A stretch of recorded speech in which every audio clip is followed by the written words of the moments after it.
இப்ப நான் என்ன சேர்க்க வரேன் என்றால் முதல் அதாவது தொடக்கத்திலே சொல்லி கொடுப்போம். அதாவது தமிழீழ விடுதலை புலிகளின் தலைவர் KN பிரபாகர்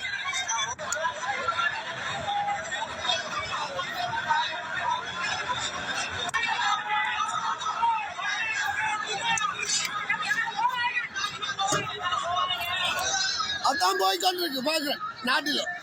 இப்ப இதையும் பார்த்து தான் உங்களோட பேசுறேன். இப்ப என்ன கேள்வி என்ன எழுதுகிறால் நான் சொல்ல வர்றது என்றால் இப்ப தமிழீழ விடுதலை புலிகளின் தலைவர் KN பிரபாகர் அதாவது தமிழீழ மக்கள் விடுதலை கழகத்தின் தலைவராய் அதாவது PLOT தலைவர் மாமேஸ்வரன் தலைமையில வந்த தலைவர் என்ற முறையில் எந்த தலைவன் எந்த ஒரு நாட்டுக்கும் எந்த ஒரு ஒப்பந்தத்திலையும் சைன் வைக்காத